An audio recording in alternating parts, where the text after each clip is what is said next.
Okay, friends, good morning. All those who are joining me this morning for Masterclass 17.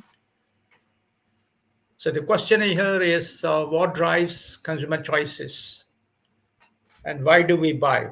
Have you ever answered this question? Something very interesting, is it? That's the secret psychology of buying. Let us now discuss motivation and consumer behavior in this session.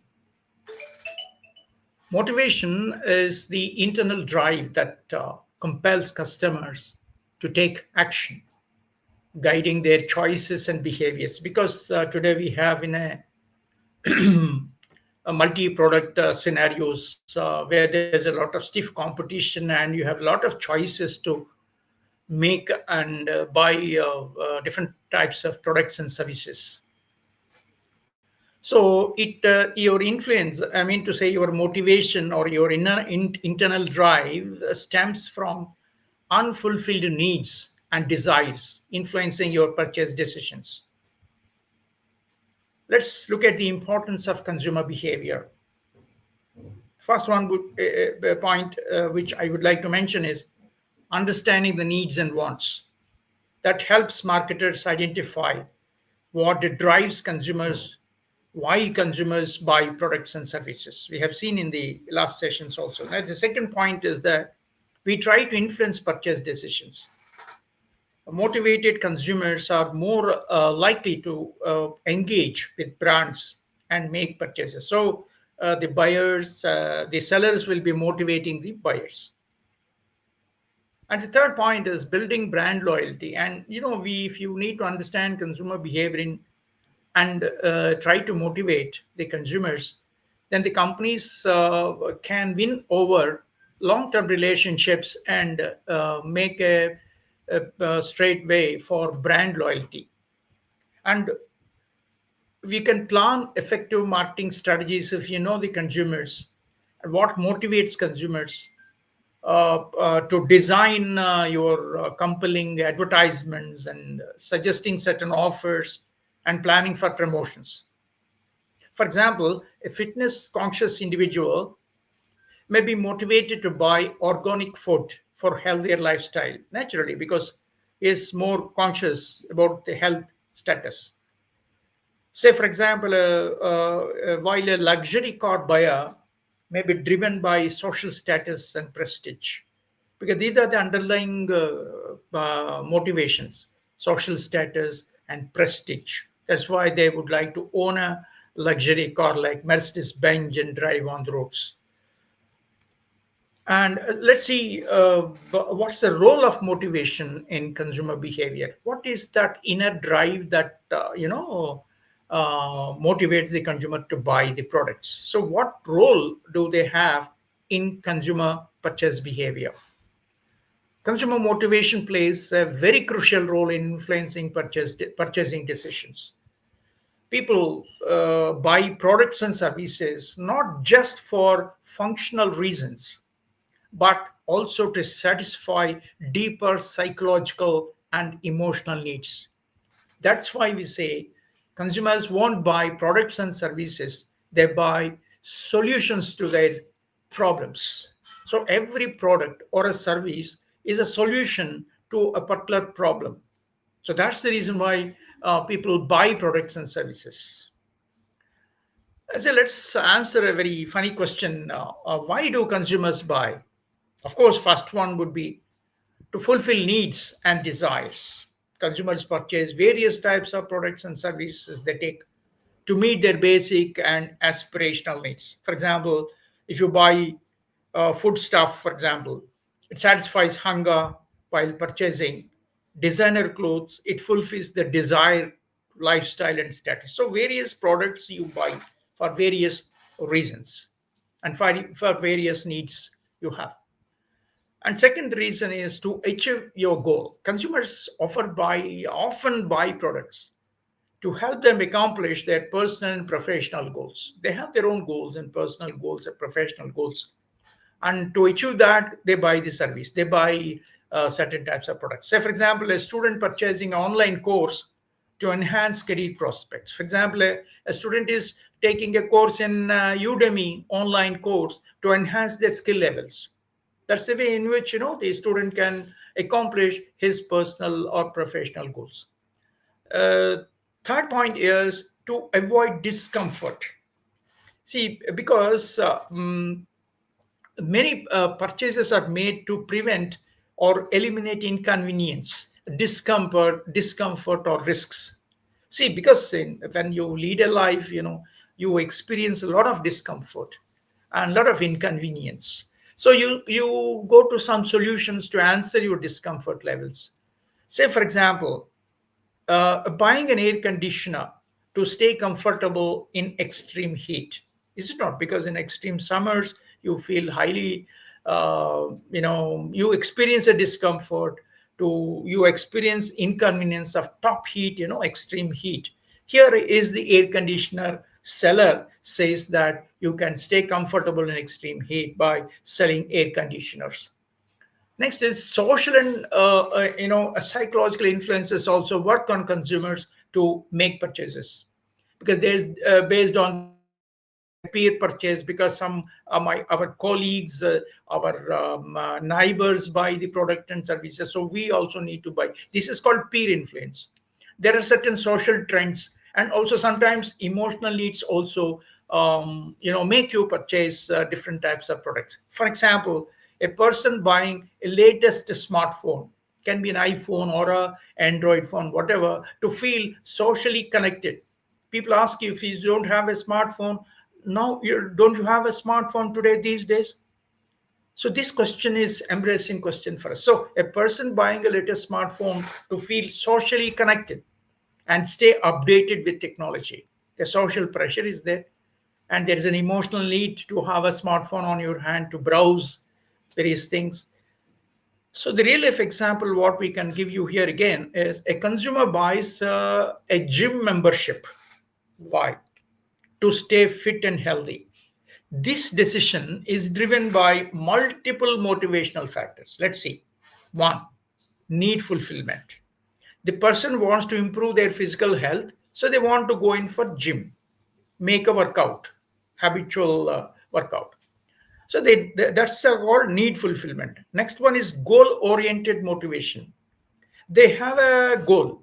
All health conscious fitness seekers always have a goal to lose weight and build muscle strength. That is goal oriented motivation for buying a gym membership and join there, and avoiding discomfort. That means another important reason why they go and health fitness membership is to prevent health issues due to inactive lifestyle. So they are interested in going for workout, a systematic workout. So they go and join and take a membership in gym. And there is social influence factor again.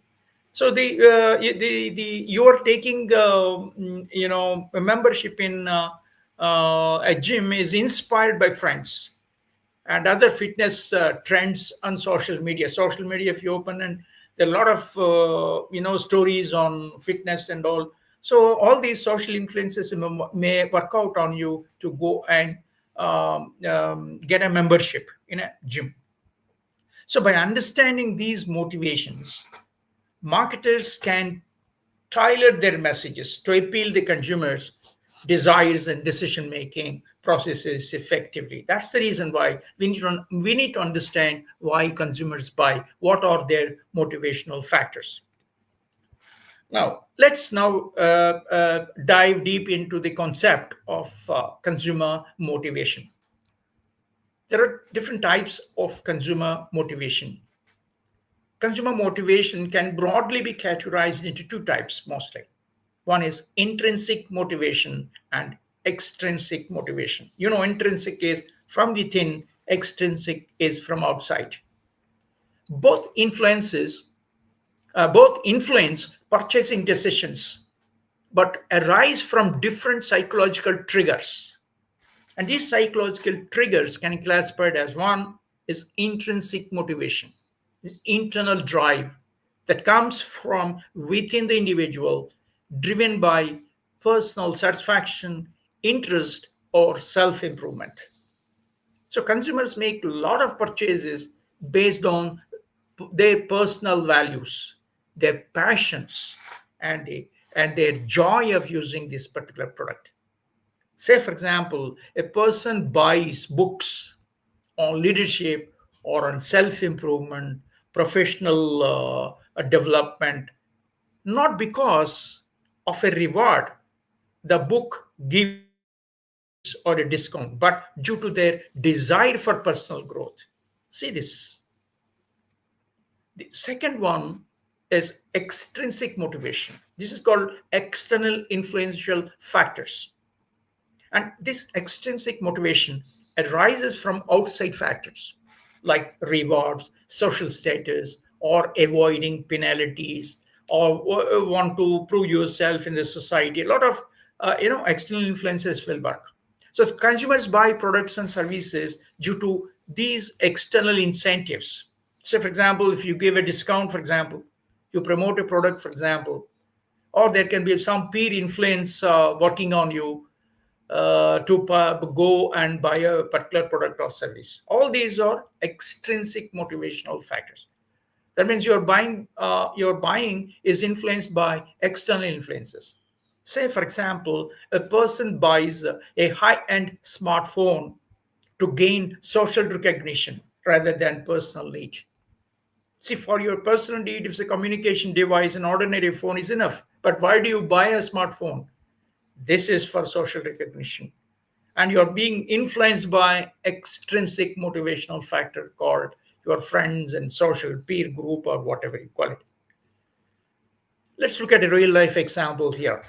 A student purchasing a luxury pen or a laptop for that matter can be driven through both motivations. Intrinsic motivation is that the student values the writing experience and enjoys using a high quality pen for personal satisfaction. Because that's you feel internally, that's intrinsic motivation. Extrinsic motivation is that the student buys the luxury pen to impress friends and showcase his status or feel superior in a social setting. So here you can relate these two factors as intrinsic motivational factor and extrinsic motivational factor. Understanding these motivations help marketers craft messages that appeal to both internal desires and external factors. See, the advertisers, the marketers can craft their messages, how to talk to customers through advertisement, pre-sale effort. They can as well know how to craft messages because you need to appeal to internal desires as well as external factors. Internal desire like self improvement experience, etc., and external factors like peer influence rewards. So marketers use a lot of strategies here, and the marketers can craft the messages only once they understand these motivational factors, why people buy here, and what is intrinsic motivation, internal drive, and what is external motivation, that is outside force. Now let us go in for detailed discussion on certain motivational theories, how people get motivated. There are set of theories of celebrated management experts. The first theory is Abraham H. Maslow's hierarchy of needs and consumer behavior related. Because as students of principles of management, you might have studied a lot of theories in human motivation. One such theory is Abraham H. Maslow's hierarchy of needs, and you can apply it to consumer behavior. Maslow's hierarchy of needs is a psychological framework that explains human motivation, which also applies to consumer behavior.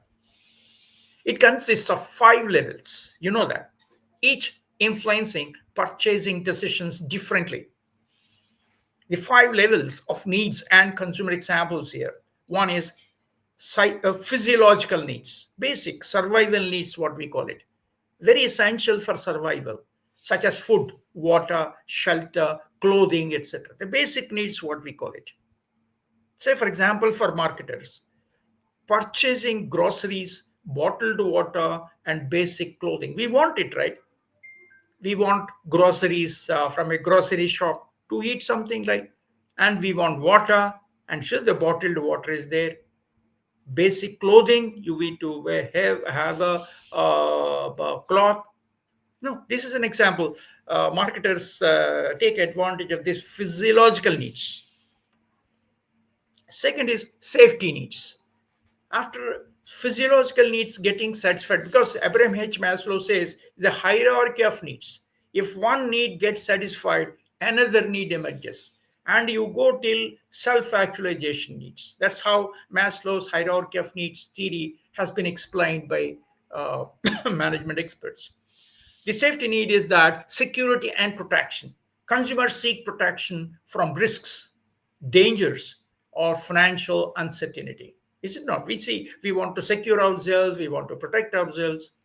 So that's why we buy health insurance, we buy home security systems, we buy security cameras, right? CCTVs to secure ourselves, say because of theft or whatever you call it, and a reliable car for transport. These are all the things because you want security and protection and various types of products and services we take to safeguard from risks, dangers, or financial uncertainty. So marketers take advantage of this. So safety needs emerge, and the consumers seek protection from these safety. Because of that safety needs, marketers attempt to satisfy the safety needs through their products and services.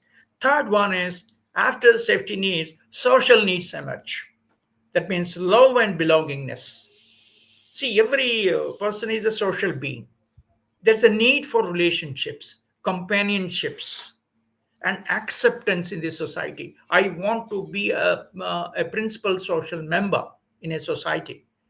Right? Am I clear? So that's what. So because of that a need, marketers also have this kind of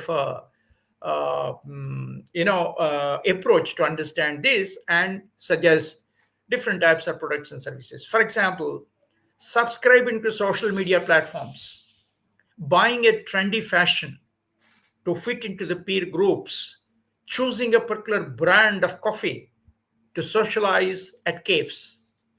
See, these are all things because we want to belong to the societal groups as such.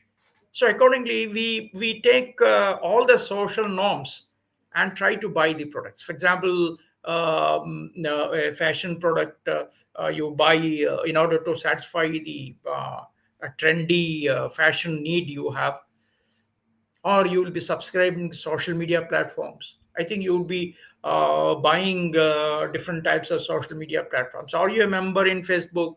Are you a member in Instagram?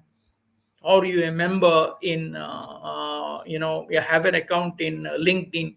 These are all social media platforms. So you need to subscribe to social media platforms as such because you have a social need. Then is esteem needs. After social needs get satisfied, esteem needs emerge. What are these esteem needs? These esteem needs are called status needs or recognition needs. Every individual seek respect, recognition, and a sense of accomplishment in your life. So that's your status. That's your recognition need. So now marketers use this need as a selling point. So they sell luxury brands like Rolex wristwatches. Any wristwatch can go good for measurement of time or whatever. But then luxury brands like Rolex wristwatch, driving an expensive car like Mercedes Benz, it satisfies your respect in the society, recognition and sense of accomplishment. So, for example, you buy a high end smartphone, iPhone, for example, Apple's iPhone, to showcase your social status. This is because of your esteem need, status and recognition need you have.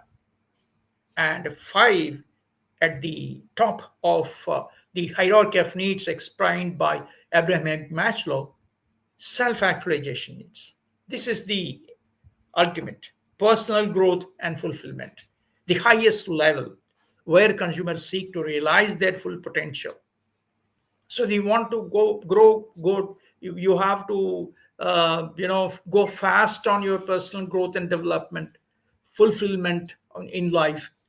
So what happens here? Example, enrolling online courses, buying books on personal development, or traveling to new cultural experiences.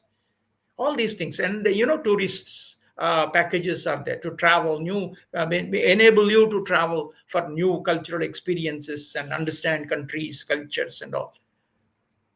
Now, for example, you are supposed now we are in an AI era. That means artificial intelligence era. No college or a university has a full-time course except certain management schools. You don't have AI enabled learning. So for that, you take an online course from Udemy, or a lot of platforms are there where you can have. Because why you really need to learn AI? You want to be in line with the developments. So that's called a self-actualization need as such. So but the Maslow's need hierarchy theory helps the marketers to help understand different types of needs the customers, I mean human beings, do have, and suggest products and services to satisfy different sets of needs. So what are the key learnings for the marketers here? Yes, Apple's marketing strategy leverages multiple motivational levels here, because once they launched an iPhone smartphone, ensuring that the consumers feel a deep emotional and psychological connection with the brand. And this approach makes Apple products aspirational. It can be MacBook or whatever you call it, iPhone or whatever, leading to high customer loyalty and premium pricing.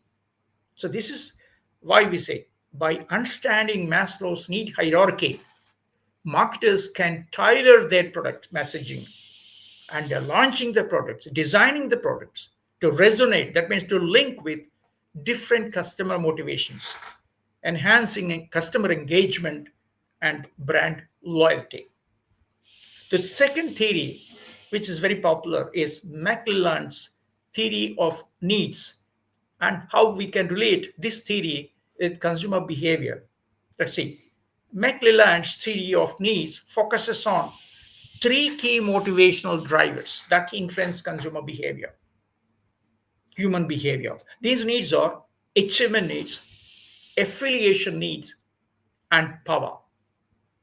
These understanding of these needs help marketers understand what compels consumers to buy specific types of products.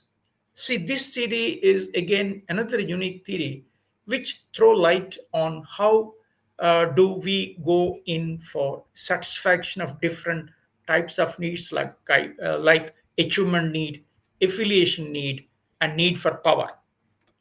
Let us examine these three with some examples from the marketing perspective, consumer behavior perspective. The key needs, three key needs, and some consumer examples here. One is need for achievement. It's called NAC. In short, consumers with a strong achievement drive, because the achievement drive means what? They want to achieve something. They have a strong need to achieve something. So they always seek products that help them see and accomplish goals. So they want to achieve something. They want to achieve a goal. They fix a goal and they want to achieve a goal. So they prefer challenges, personal growth, and self improvement. Always, the people will be with need for achievement. Everybody will have their need for achievement. So, for example, enrolling in self improvement course like Udemy or Coursera for different types of a skill set, right? So to enhance your skills, where the no business school or no university can offer you in a full length, skill set courses as such. So enrolling in self improvement courses by your own self through like Udemy or Coursera sites are there. No, that explains clearly that you have a need to achieve something self improvement. So you want to acquire skills and all that. Your enrollment in that. Again, buying fitness trackers. I've already told you again.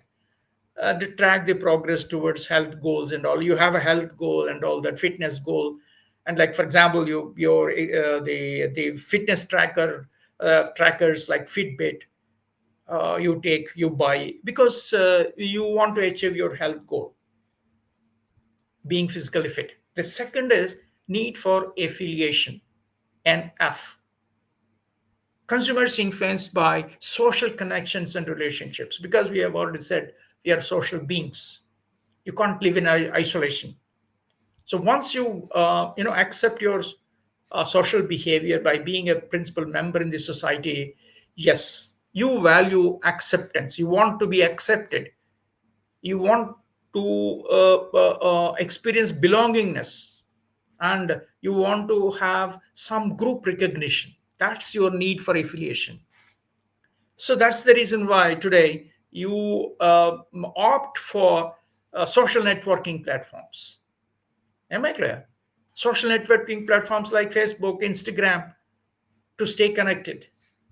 So people, the Facebook or Instagram, but they always throw you to these social networking scenarios, and why you need to connect yourself today in a fast-paced world. Connecting yourself, networking is very, very important. So buying again trendy fashions to fit in with peer groups is also another aspect when we talk about need for affiliation. You want to get recognized, you want to get accepted, you want to get belonged to a particular societal group as such. So people will be joining clubs and communities because of these needs. So marketers take advantage of that. The third is need for power and power. Consumers motivated by authority. Human beings always will be motivated by some authority, some influence, and some status. They think that by being an authority figure, like you may be a leader or something, and or a social influencer for some, you enjoy some sort of a power. So that if you have a need for power as an undercurrent, then those people buy products that symbolize control, prestige, and dominance.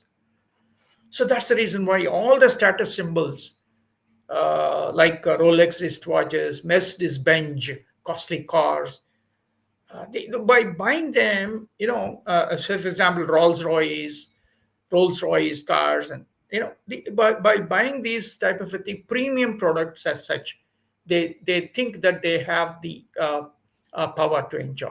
So that need for power is again another interesting learning point for the marketer to project their products, to craft advertisement messages, project their products. So that's why people will be using high-end gadgets like MacBook Pro, iPhone Pro Max, and a lot of high-tech products to reflect professional success. So that is the need for power. So let us look at some real life example. A CEO of an organization buying a Rolex wristwatch. A CEO purchasing a Rolex wristwatch is driven by the need for power, because one, it is a symbol of authority, because high fashion wristwatch is on your wrist and are satisfied with success and leadership. They view like that. And again, it's a social status. Wearing a Rolex wristwatch signals prestige and exclusivity in business circles. Third is luxury and quality. The purchase reflects the CEO's referred, refined taste and financial success story, and networking influence. That means buying a Rolex wristwatch enhances that CEO's, chief executive officer's personal brand and presence in high profile meetings. So, what are the key learnings and key takeaways for marketers on this need? I mean to say the McClelland's three need theory. Achievement driven consumers respond to marketing that emphasizes goal setting and personal growth. achievement driven consumers are there. So you craft the messages in a fashion that by buying these products, they achieve something. Affiliation driven consumers, like they engage in social activity or whatever, engage with brands that foster community relationships, inclusivity, etc. And power driven consumers are drawn to premium, exclusive, luxury, status enhancing products. So marketers want a clear picture of how consumers behave according to McClelland's three factor need theory. So by tailoring marketing strategies to these needs, brands can create powerful emotional bondage with the target audience, right? And leading to higher engagement with the customers and promote brand loyalty. The third in the series of motivational theories is Hedgeberg two-factor theory of consumer behavior. Let's examine Hedgeberg's two-factor theory. It explains what drives customer satisfaction and loyalty. According to this theory, Hedgeberg, there are two groups, two factors. Hygiene factors, basic expectations prevent dissatisfaction. Second is motivators, enhance satisfaction. See, there are two things. One is hygiene maintenance. Just you should not get dissatisfied, that's all. It's not motivation, it's just preventing dissatisfaction. Motivation is enhancing satisfaction and loyalty. For example, putting a water can in your office is not a motivator. Everybody wants water. If you feel thirsty, you drink water. So this, if you do not provide water, it creates dissatisfaction. It's a basic expectation that we require water. Am I clear what I'm saying? So that's a hygiene factor. But suppose the company places a water cooler or a cafeteria, for example, a coffee station. So this is a motivator. Enhance satisfaction and loyalty. You feel terribly good. You look at the work environment. Let's examine further. Hygiene factors are basic expectations in consumer behavior. Mind you, simple expectations, basic expectations which prevent dissatisfaction. Preventing dissatisfaction does not mean satisfaction, mind it. Something else, more, is required in order to satisfy the consumers. Let's examine this carefully. Hygiene factor. There are must have attributes of a product or a service. See, any product you take must have attributes, must have attributes. A product to be called as a pen has an attribute of writing good. Am I clear what I'm saying? That's it. So they do not necessarily increase satisfaction. By buying a pen is not a terrible satisfaction you enjoy. So what it requires, what the consumer requires from this uninterrupted writing. That's it. So they do not necessarily increase satisfaction, but their absence leads to dissatisfaction. Suppose you buy a pen and it does not write well, then you feel dissatisfied. So the manufacturers of the pen normally should ensure an uninterrupted writing. That's it. So if the pen looks good and all that, and it has a very important feature of uninterrupted writing, smooth writing and all, if you add n plus one number of features into it, then of course satisfaction factor arises. Till that point, no satisfaction. It is preventing dissatisfaction, mind it. The consumers expect these as minimum requirement before considering the purchase, not extraordinary things, minimum requirement, any product for that matter. Right. Some examples of minimum requirement. Product quality. A smartphone should function smoothly without any lag. Clear? So it's not terrible satisfaction, mind it. It prevents dissatisfaction. That should be the product quality. Second, warranty after sale service. Consumers expect warranty on electronic goods. Normal competitive pricing. Customers expect a relatively better price advantage. The product should be reasonably priced compared to alternatives to prevent dissatisfaction. And customer support, prompt assistance when issues arise. This is customer engagement, customer support system in its place. For example, a consumer buying a washing machine expects it to have very basic features like durability, energy efficiency, and warranty. If these are missing, they won't buy. Please note these are hygiene maintenance factors, just prevent dissatisfaction. They do not enhance satisfaction, mind it. That is the hygiene maintenance factor. Yeah. And hygiene maintenance factors, basic expectations and consumer behavior. Second, motivators. Here comes customer satisfaction, customer gratification, or whatever you call it, customer loyalty, enhancing customer satisfaction. Motivators increase customer satisfaction, making the product stand out from competitors. So, what is there in your product? Customer asks always. If you're a Me Too product, no, nobody expects that kind of a brilliant, claim you are claiming. It is you're simply there as that of other competitive products. Answer me why I need to buy your product. If you have a motivational factor to be touched upon in your product offers by giving a quality or price advantage, whatever. So these are the motivators. These factors create brand loyalty and influence repeat purchases. Let us take some examples here to explain that. What are the motivational factors? The second factor in Hedgeberg's theory. One is brand trust and reputation. Say, for example, Apple users remain loyal due to trust in the brand, because trust is a factor which ensures a long run brand loyalty for your product, because Apple always ensures this kind of trust factor. The second is the product innovation and unique features. Say, for example, take the case of Samsung products. Samsung attracts tech enthusiasts with foldable iPhones.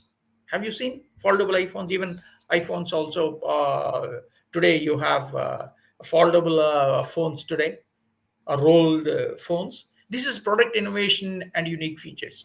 These are the motivators, mind it, satisfies. Then emotional connection and status. I was telling you always, Tesla cars, for example, enhance consumer identity for sustainability factor. Luxury brands like Rolex wristwatches, etc., etc. These are emotional connections and status. Those are motivators. And next one would be exclusivity and premium experience.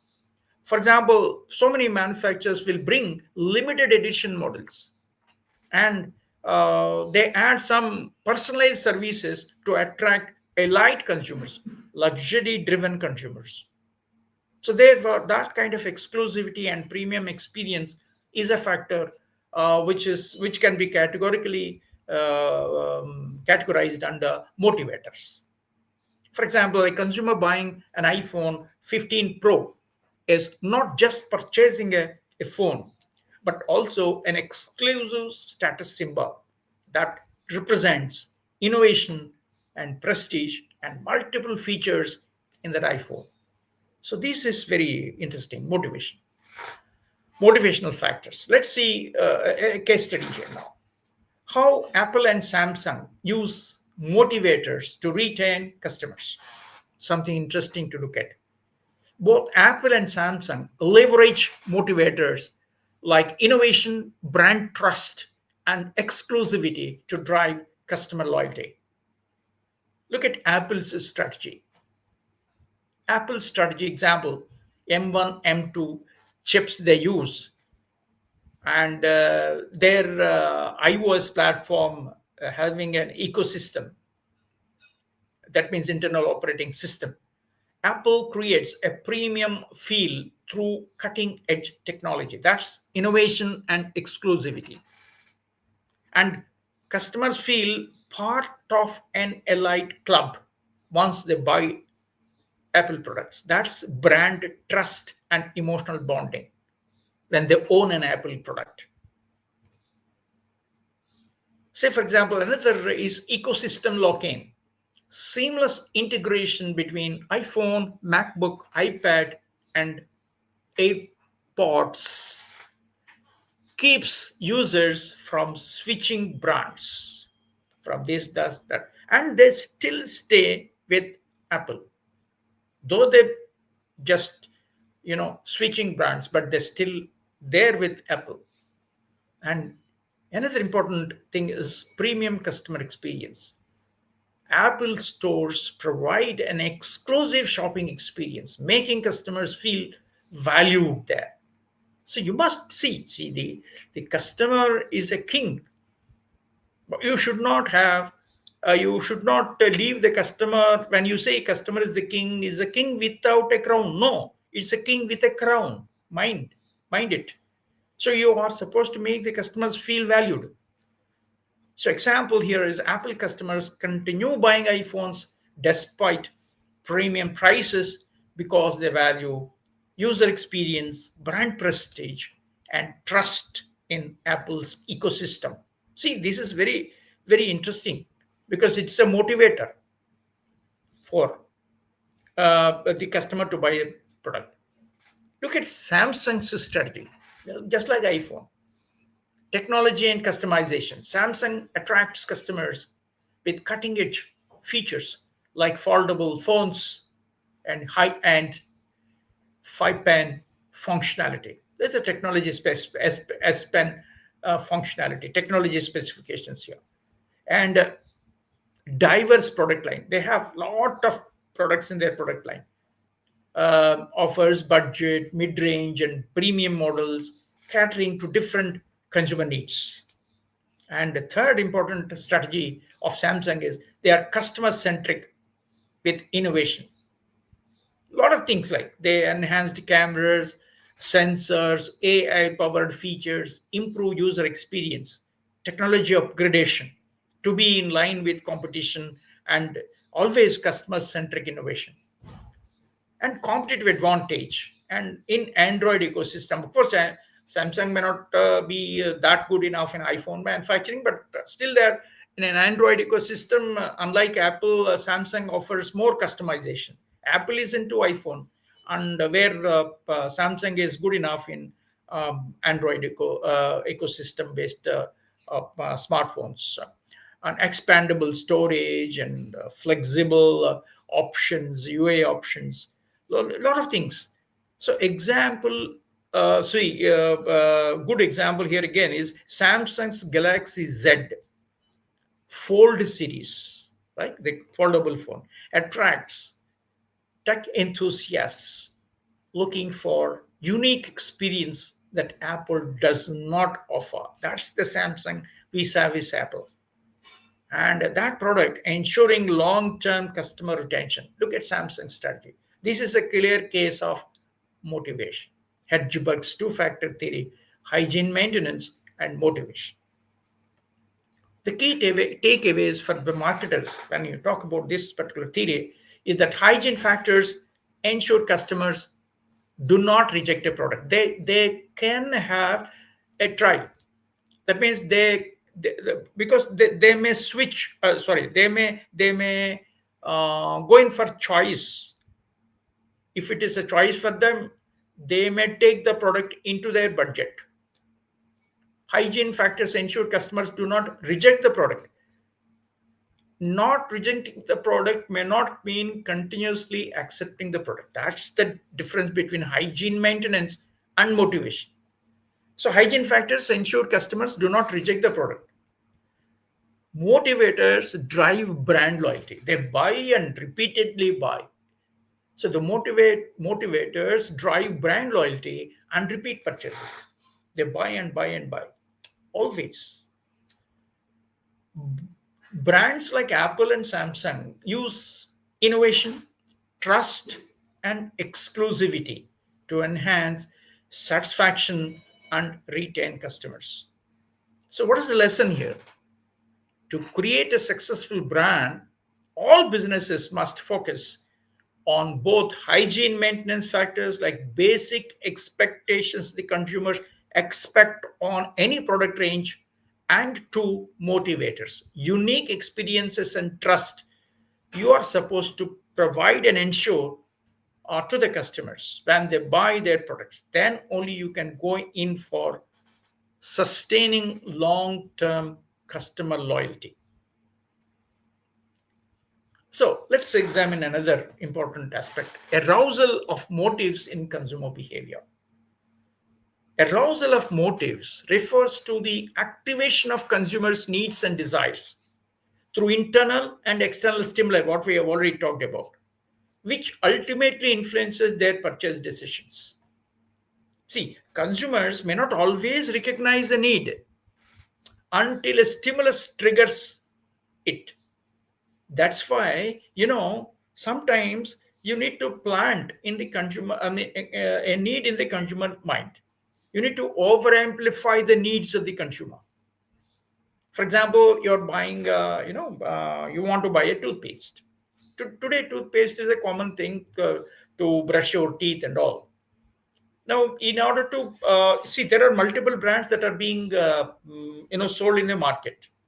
The one product may talk about dental oral hygiene factor and some other thing like sensitive teeth and all that. Everybody will have their own arguments.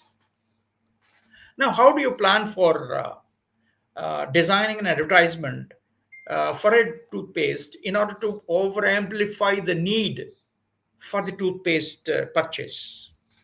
For example, you may say this was my badbu, or you're getting a bad odor in your mouth and all that, and see this is the toothpaste you need to have, or you have a sensitive teeth? Yes, this toothpaste can help you to help solve this particular problem. So this kind of advertisement plan in order to planting the what you call over amplification of the need, I mean to say. The need is there, but there should be a stimulus trigger so that the customer can feel the need for it. That's how it goes. So the types of arousal in consumer behavior: physiological arousal, basic needs like hunger, thirst, etc., triggered by biological needs such as hunger, thirst, and fatigue, or whatever. Marketers use sensory cues here, like visuals, sounds, and smells to stimulate the demand for it. Once you see it, when you are walking in a deep summer on the roads or whatever, traveling, you find a Coca-Cola advertisement, then you feel thirst and you experience that kind of a thing, because this is a trigger. This is the trigger, and then there is every chance for you to stop there and have a soft drink. Number of examples here: fast food advertisements like McDonald's, Domino's trigger cravings for food, because with mouth-watering visuals they create, mouth-watered visuals they create. And soft drinks ads in summer, Coca-Cola, Pepsi, and whatnot, use imagery of ice cool drinks to arouse thirst in summer. And like mattress brands like Sleep Well, whatever you call it, beds, highlight comfort and relaxation to trigger fatigue related needs. Right? Am I clear what I'm saying? So that's what. Second is emotional arousal. First one is physiological arousal. Second one is emotional arousal. These emotional arousals is feelings and psychological triggers. These are sometimes precisely unexplainable. Like, for example, love, fear, joy, sadness. Consumers make a lot of decisions based on these emotions triggered by advertisements.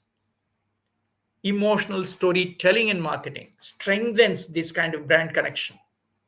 For example, have you seen Cadbury's Dairy Milk ads? They use family bonding and celebrations to create emotional appeal. Have you seen insurance companies ads like Life Insurance Corporation, HDFC Life? Uses fear-based messaging to promote financial security. Do you know how LIC advertises for its insurance advertisements? Creating a fear. And it is very unhygienic to talk about death straight away. Have you seen an advertisement? An old man, swings in a cradle and suddenly disappears. And you're shown a photo frame, garlanded photo frame. Just see how the things operate, how you're going to use this fear appeal. And then of course a video comes, and insurance agent enters the door, knocks the door, and hands over the insurance benefit. Such kind of a thing is very, very important. And see, this is a fear based messaging to promote financial security. Fear appeals. And then say for example pet adoption campaigns, like use heart touching visuals to encourage responsible pet ownership, like dogs, cats, etc. Then third one is cognitive arousal. A cognitive arousal here is intellectual stimulation. It's absolutely problem solving approach they use. Customers get motivated when they identify a problem and a solution along with that. And they always seek a solution when they identify a particular problem. The trick marketers follow is highlight the product benefit that help the consumers make informed choices by pinpointing a problem and a solution. Say, for example, eco-friendly products like Tesla cars again, bamboo toothbrushes. They appeal what? To environment conscious consumers. They appeal environmental friendliness, use of products with environmental friendliness, sustainability. Then about weight loss programs, have you seen the say Herbalife or Cure Fit campaigns? So there are target health conscious consumers are there. So they want vital facts. They want success stories. So weight loss programs, flash advertisements. This is again a cognitive arousal. There are about various kind of technological products that are being sold today, like Google Pixel, AI features, and all that for tech-savvy consumers. They appeal to consumers who seek innovation, efficiency, and technological supremacy. So when you appeal to them like this, intellectual stimulation and problem-solving approach, that's called cognitive arousal. And fourth one is situational arousal, because that's context-driven needs are there. That may be seasonal, that may be trendy or whatever, or depending upon and relating to occasions or whatever. Say consumers are motivated by certain external factors like seasons, festivals, or certain special occasions. So marketers through their brands capitalize on timely promotions to drive the demand for that. For example, festive shopping. Lot of companies do this magic. Diwali, Christmas, Eid, different religious celebrated customer sorry festival events will be there. So consumers buy gifts and decorations, items, greetings, etc., new clothes, jewelry, or whatever. So festive shopping, they create a festive shopping experience. This is again situational arousal. And back to school sales.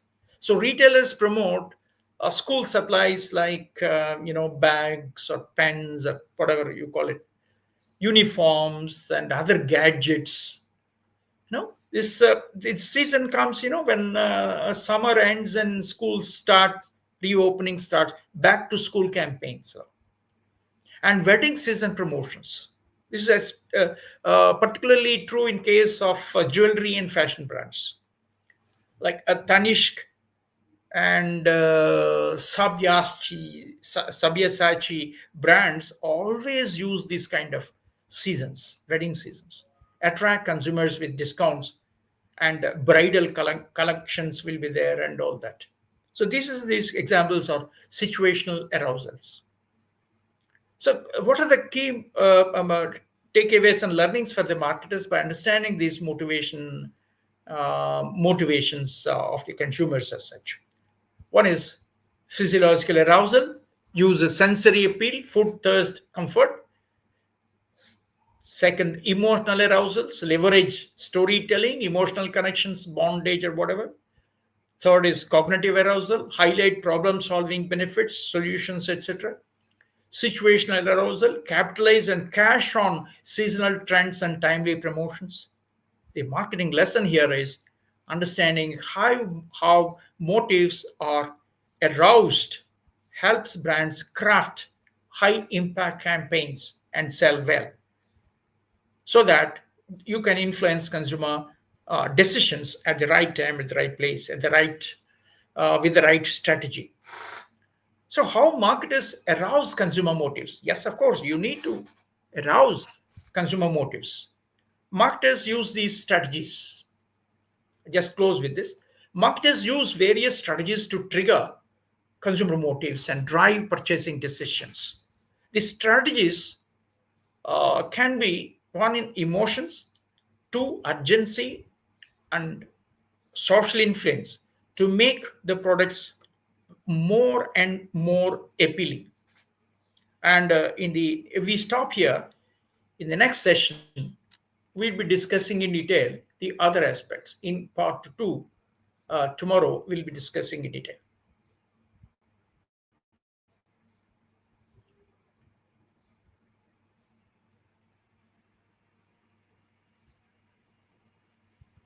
Thank you, sir.